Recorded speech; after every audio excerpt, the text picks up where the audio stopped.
நீங்கள் சொன்ன கருத்தை திராவிட முன்னேற்ற கழகத்தின் சார்பாக முழுமையாக நாங்கள் ஆதரிக்கிறோம். காரணம், ஒரு திருத்தம் எப்பொழுதும் கொடுக்கிற பொழுது அன்றைக்கு ஏதாவது பிரச்சனை இருக்கும் என்று தான் சம்பந்தப்பட்ட உறுப்பினர்கள் எழுந்து அந்த திருத்தம் எங்களுக்கு ஏற்புடையதல்ல, அந்த திருத்தத்தில் இப்படி மாற்றம் செய்ய வேண்டும் என்று கருத்தை சொல்வதற்கு முழு உரிமை உண்டு.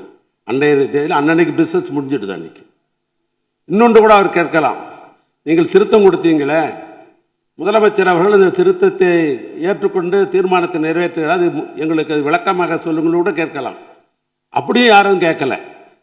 ஏன்னா இந்த திருத்தம் எங்களுடைய கழகத்தினுடைய தலைவர் அவர்கள், இன்னும் குறிப்பாக சொல்ல வேண்டும் என்று சொன்னால், வீரேந்திர பட்டேல் முதலமைச்சராக இருந்த பொழுது அன்றைய தினம் பொதுப்பணித்துறை அமைச்சராக எங்களுடைய நெஞ்சமெல்லாம் இருந்திருக்கிற அன்பு தலைவர் கலைஞர் அவர்கள் பொதுப்பணித்துறை அமைச்சராக இருந்தார். அண்ணா அப்பொழுது முதலமைச்சர். அன்றையிலிருந்து இந்த காவிரி பிரச்சனை அன்றையிலிருந்து இது தொடர்ந்து பல்வேறு வகையில் பல சட்ட போராட்டங்கள்லாம் நடைபெற்று அதற்கு பின்னால் உயர்நீதிமன்றத்திற்கு போய் உச்சநீதிமன்றத்திற்கு போய் அப்புறம் ட்ரிபுனல் வந்து இப்போ அத்தாரிட்டி இருக்கிறது. இதற்கு பெரிய நெடும் இதற்கு பல்வேறு வகையில் சட்ட போராட்டம் நடத்தி இருக்கிறோம். இது முழுமையாக திராவிட முன்னேற்ற கழகத்துக்கு தெரியும். ஆனால் புதிதாக பொறுப்பேற்றிருக்கிற அரசாங்கம் இதில் வெற்றி பெற வேண்டும் என்று அவர்கள் கருதுகிறார்கள். எனவே நாமும் அதற்கு உறுதுணையாக இருக்க வேண்டும் என்று சொன்னால், இது தமிழக விவசாயிகளுடைய பிரச்சனை, காவிரி டெல்டா பிரச்சனை, இதில் அரசியலே கூடாது, இதில் முழுமையாக ஒத்துழைக்க வேண்டும் என்ற உணர்வோடு தான் இந்த பிரச்சனை வருகின்ற உடனேயே வில்சன் மூத்த வழக்கறிஞர் அழைத்து டெல்லிக்கு அங்கே இருக்கிற சம்பந்தப்பட்ட வழக்கறிஞரிடத்தெல்லாம் இரவோடு இரவாக பேசி இதற்கு இப்படி திருத்தம் கொண்டு வந்தால்தான் இது முழுமை பெறும், பிற்காலத்திலே உரிமையாக அந்த மேகதாது அணையை கட்டுவதற்கு நிறுத்த முடியும் என்ற நிலை ஏற்பட்ட பின்புதான் எங்களுடைய எதிர்க்கட்சி தலைவர்கள் இந்த திருத்தத்தை கொண்டு வந்தார்கள். முதலமைச்சர் அவர்களும் அதை படித்து பார்த்து பெருந்தன்மையோடு இதை இணைத்து ஒன்றாக போராடுவோம் என்ற நிலையில் தான் இன்றைக்கு அந்த தீர்மானத்தை நிறைவேற்றிருக்கிறார். அதற்காக திராவிட முன்னேற்ற கழகத்தின் சார்பாக அவருக்கு எங்களுடைய பாராட்டுதலையும் நன்றி அந்த நேரத்தில் தெரிவித்துக் கொள்கிறோம். அதில் ஒன்றும் மாற்று கருத்துமல்ல. 110 நாங்கள் எதுவும் சொல்லலை. தமிழ்நாட்டு முதலமைச்சர் அந்த இறந்த குடும்பங்களுக்கு 10 லட்சம் ரூபாய் கொடுக்கலாம் என்று ஒரு கருத்தை சொல்லியிருக்கிறார். அதை நீங்கள் ஏற்றுக்கொள்ள வேண்டும் என்று நான் கேட்டுக்கொள்ள விரும்புகிறேன்.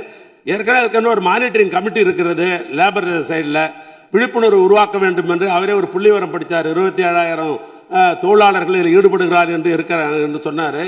எனவே இந்த 27,000 தொழிலாளர்களுக்கும் முதலாளிகளுக்கும் ஒரு விழிப்புணர்வு உருவாக்குவதன் மூலமாகத்தான் இது கட்டுப்படுத்த முடியும். ஏன்னா ஒரு அரசாங்கம் எல்லா இடத்துலையும் தனியார் இடத்திலெல்லாம் போய் பார்க்க முடியாது. விழிப்புணர்வு உருவாக்க வேண்டும். எங்களுடைய கழகத்தலைவர் சொன்னதை போல அந்த குடும்பங்களுக்கெல்லாம் 10 லட்சம் ரூபாய் பணமும் தர வேண்டும் என்று கேட்டுக்கொண்டு, நாங்கள் ஜீரோ அவரில் கேட்கல. நம்ம மீண்டும் பெரும் சொல்கிறேன், ஜீரோ இல்லை அவர் இல்லை என்று ஏற்கனவே நாம் வந்து அலுவலகத்துக்குள்ளே முடிவு செய்து விட்டோம். அப்படி வரல. சில நேரங்களில் தமிழ்நாட்டில் நாம் எதிர்பாராத விபத்துகள் நடந்துவிடும். நம்ம யாருமே எதிர்பார்க்க மாட்டோம், ஆனால் நடந்துடும். அது அரசாங்கத்துக்கு கவனத்துக்கு கொண்டு வரணும். அது கவன ஈர்ப்பு தீர்மானம். நான் உங்ககிட்ட கொடுத்த விட கவன ஈர்ப்பு தீர்மானம் தான். அந்த கவன ஈர்ப்பு தீர்மானத்தில் அனுமதித்தான் கொஞ்சம் விவரமாக சொல்லியிருப்போம். நான் அதனால தான் சொல்கிறேன், அது வேற ஒன்றும் அல்ல, குற்றச்சாட்டு அல்ல. நான் மீண்டும் சொல்லுகிறேன், குற்றச்சாட்டு அல்ல, அரசாங்கம் கவனத்துக்கு கொண்டு வருகிறோம்.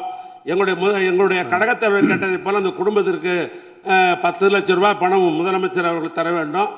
மீண்டும் சொல்லுகிறேன், எங்களுடைய தலைவர், எங்களுடைய சட்டமன்ற உறுப்பினர் அத்தனை பேரும் சார்பாக மாண்புமிகு முதலமைச்சர் இன்றைக்கு பிறந்த நாள் விழா, அவருக்கு எங்களுடைய திமுக சார்பாக முதல்ல நல்வாழ்த்துக்களை தெரிவித்துக்கிற அதே நேரத்தில் இந்த தொழிலாளர் குடும்பங்களுக்கெல்லாம் பாதிக்கப்பட்ட குடும்பங்களுக்கு ஒரு 5 லட்சம் ரூபாயும், இறந்த குடும்பங்களுக்கு 10 லட்சம் ரூபாய் பணமும் முதலமைச்சர் அறிவிக்க வேண்டும் என்று திராவிட முன்னேற்ற கழகத்தின் சார்பாக